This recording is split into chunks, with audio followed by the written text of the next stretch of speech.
Ni'matihi tatimmus salihat wassalatu wassalamu ala sayyidis sadat wa ala alihi wa ashabihi ahli siddiqi wal fadaili wal karamat.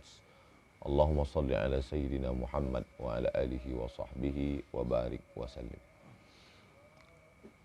Ada orang yang punya pikiran, lalu pikiran yang ada di dalam kepalanya itu dijadikannya sebagai landasan dalam hidup. Bahwa kalau sudah hijrah, sudah taubat, maka hidup akan tenang, badan akan sehat, anak akan soleh, rezeki akan lancar. Pertama, pemikiran itu hanya sekedar titik-titik aja, titik. Bahwa nanti kalau sudah hijrah, badan sehat, rezeki lancar, anak, keluarga akur, kemudian semua baik-baik saja. Lalu kemudian lintasan yang ada dalam pikiran itu menjadi kuat, menjadi baku, menjadi landasan. Bahwa nanti kalau sudah hijrah, sudah tobat, sudah ngaji, anak, keluarga akan baik-baik saja, rezeki akan lancar, badan akan sehat. Nah, setelah hijrah, tobat, ngaji, sholat, puasa sunat, sakit pun mulai datang, rezeki pun mulai agak macet-macet. Tidak sesuai dengan keinginan di awal tadi. Lalu kemudian mulailah berbisik dalam hati, kalau begitu agama ini tidak benar. Padahal landasan awalnya tadi bukan berdasarkan pengajian atau ajaran agama, tapi hanya sebuah pemikiran.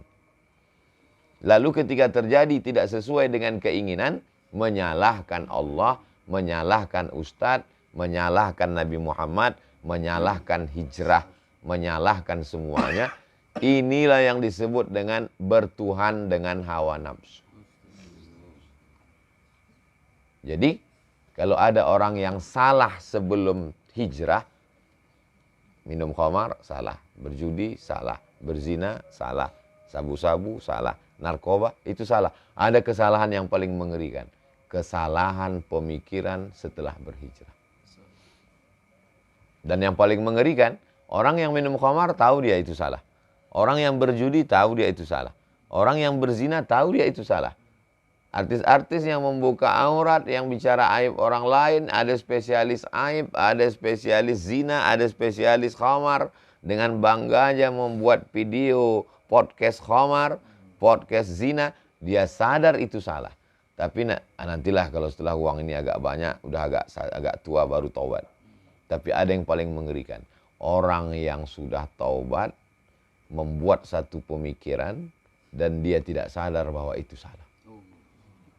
Itulah perlunya kita nanya kepada orang yang alim, berilmu, kiai, habib, apakah pikiran saya ini benar atau salah? Supaya jangan sampai kita membentuk satu pemikiran, lalu menjadikannya sebagai sebuah landasan, akhirnya menjadi sebuah dogma, doktrin agama yang tak terbantahkan. Bicara tentang masalah sakit, Nabi Ayub pun sakit. Bicara tentang masalah keluarga, Nabi Nuh pun istrinya durhaka dan anaknya durhaka. Bicara masalah rezeki, bagaimana sulitnya Nabi Muhammad SAW, bagaimana sulitnya Nabi Ayub, bagaimana sulitnya Nabi Nuh, bagaimana sulitnya Nabi Musa. Sesungguhnya dalam cerita kisah nabi-nabi itu Allah ingin mengatakan bahwa kalau kau dekat dengan aku, sakit, sulit, susah tetap ada. Jadi makna sesungguhnya hidup adalah wa ma khalaqatul jinna wal insa illa liya'budun. Ibadah. Ketika sakit, sakit itu pun ibadah. Ketika sedang morat-marit itu pun kalau karena Allah maka dia menjadi ibadah. Jangan kita pahami bahwa yang namanya ibadah itu hanya sholat tahajud, sholat witir, sholat duha. Yang namanya ibadah itu hanya baca Quran, baca tabarak, baca yasin, baca fatihah, banyak sholawat. Itulah ibadah. Tidak. Orang yang sakit pun ibadah. Bahkan ibadah yang paling tinggi bukan baca Quran, bukan jihad fisabilillah, bukan sholawat, bukan zikir. Ibadah yang paling tinggi adalah ridha menerima takdir Allah Subhanahu wa taala. Ibadah yang tidak mengeluarkan suara, tidak mengeluarkan energi, tidak mengeluarkan keringat, tidak mengeluarkan darah. Ibadah yang dalam keadaan diam, ridha menerima takdir ketetapan Allah Subhanahu wa taala. Kalau dipahami seperti ini, maka insya Allah kita tidak akan menyalah-nyalahkan Allah. Ketika rezeki kita diuji agak macet sedikit saja, kita tidak menyalahkan. Inilah gara-gara taubat ini. Coba kalau nggak taubat kemarin. Kesalahan berpikir membuat kita menjadi salah berbuat. Kesalahan berbuat, kesalahan bicara, kesalahan menarik kesimpulan berawal dari mempertuhankan hawa nafsu. Itulah yang disindir Allah dalam Al-Quran.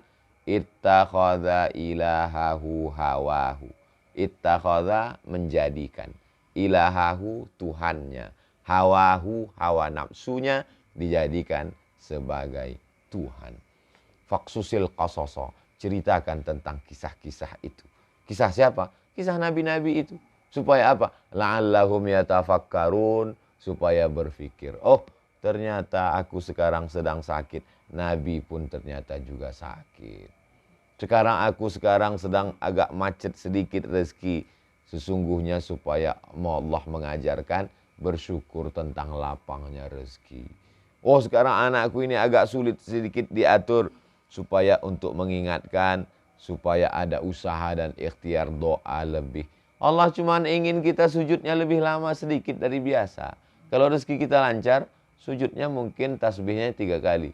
1 napas. Subhanarabbiyal a'la bihamdi, subhanarabbiyal a'la bihamdi, subhanarabbiyal a'la. Dia buat kita agak sakit batuk sedikit, agak demam sedikit, agak sakit kepala sedikit. Bukan berarti kita lantas curiga ini Omikron sudah sampai. Hanya saja sekedar supaya tasbih kita lebih banyak daripada biasanya. Hati kita lebih khusyuk daripada biasanya. Munajat kita lebih, bangun kita lebih awal daripada biasanya. Duduk kita di masjid mungkin lebih lama daripada biasanya. Karena ceramah kadang tidak membentuk, tidak merubah ibadah. Tapi ada sesuatu yang bisa merubah ibadah. Itulah tujuan Allah. Tapi puncak dari segalanya adalah supaya kita menjadi hamba Allah. Bukan hamba yang lain. Banyak hal dalam hidup yang kalau kita pikirkan sendiri, Qurannya tidak salah, hadisnya tidak salah. Yang salah itu adalah cara kita berpikir sehingga membuat kita salah mengambil kesimpulan. Akhirnya yang paling fatal adalah menyalahkan Allah Subhanahu wa taala. Orang yang mencaci maki Allah bukan yang tampil di TV lalu mengambil Quran dia injak, itu jelas kafirnya. Orang yang mencaci maki Allah adalah ketika rezekinya agak sempit sedikit lalu dalam hatinya, kira-kira Allah masih sempat nggak ngurus aku? Jangan-jangan terlalu banyak urusan lalu doaku menumpuk ini proposal belum sampai. Maka sesungguhnya kita sudah kufur kepada Allah, kufur nikmat. Wa in tubdu ma fi anfusikum, kalau kau simpan semua sumpah serapahmu itu dalam hatimu, au tukhfuhu, kau nyatakan atau kau simpan, yuhasibukum bihillah, kau tetap akan dihisab, dihitung oleh Allah Subhanahu wa taala. Maka cepat-cepat beristighfar. Astagfirullahaladzim. Jangan-jangan aku ini sudah kufur. Jangan-jangan aku ini sudah munafik. Jangan-jangan aku ini sudah memaki-maki Allah Subhanahu wa taala. Tidak ada ridha kita kepada Allah Subhanahu wa taala. Maqam level yang paling tinggi adalah maqam ridha, menerima ketetapan Allah, tapi tetap ada usaha dan ikhtiar. Tidak ada yang sulit bagi Allah Subhanahu wa taala.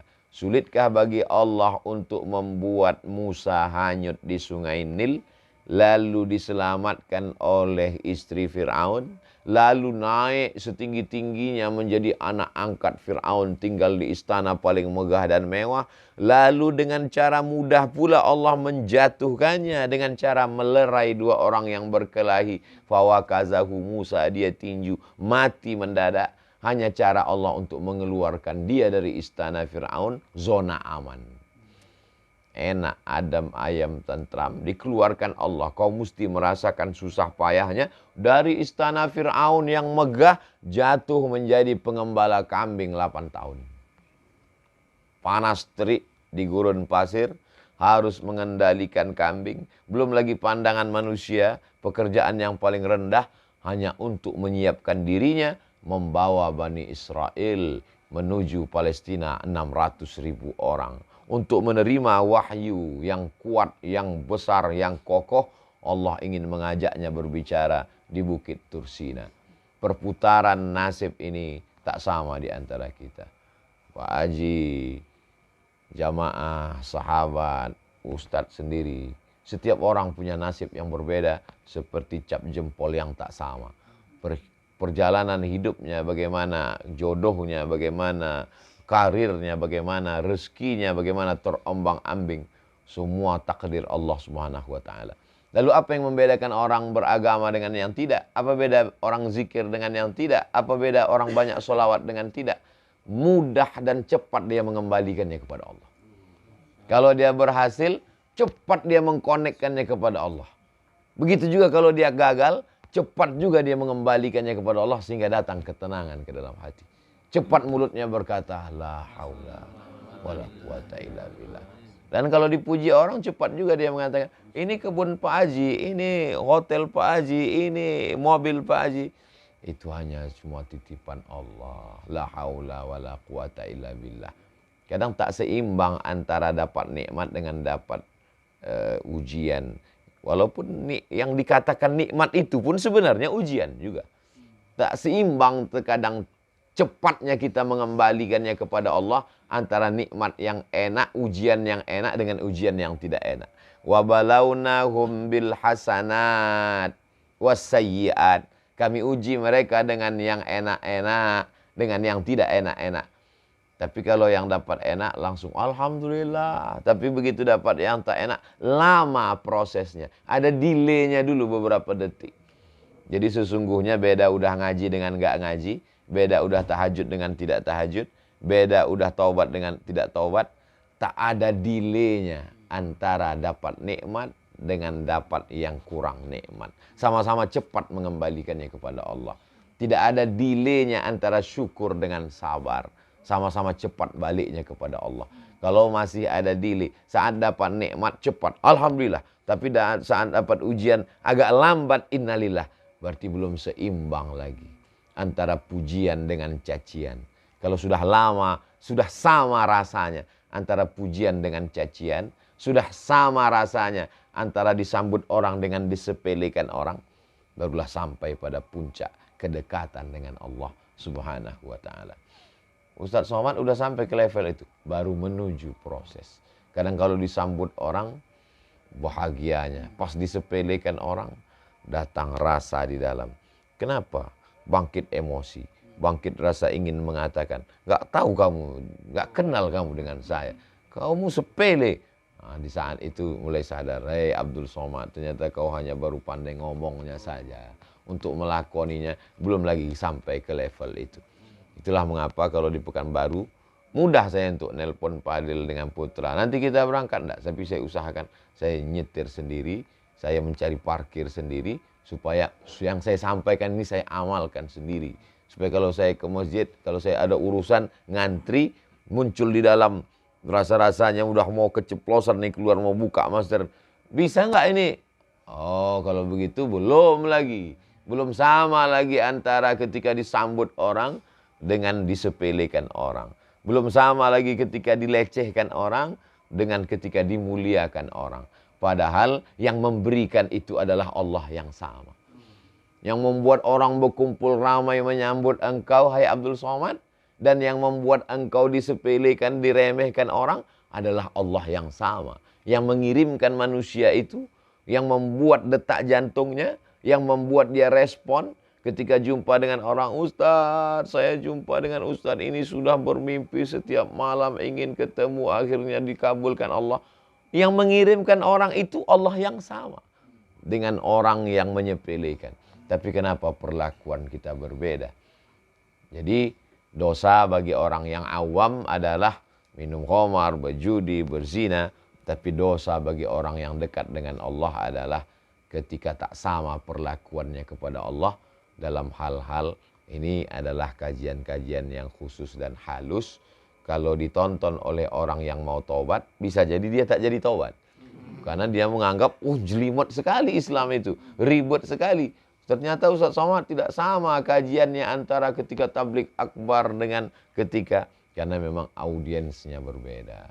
Karena memang makanan yang disuguhkan tak sama antara untuk bayi yang baru lahir dengan orang yang sudah lama menggunakan lisan lidah perasanya dengan itulah mengapa kajian di YouTube itu didengar oleh orang, perlu diceritakan ini audiensnya kapan. Ini adalah kajian khusus, kajian subuh di tengah orang yang khusus, tapi dia akan diupload dan ditonton oleh banyak orang. Mudah-mudahan bermanfaat buat saya sendiri yang menyampaikan dan buat kita semua pada kajian subuh ini insyaallah.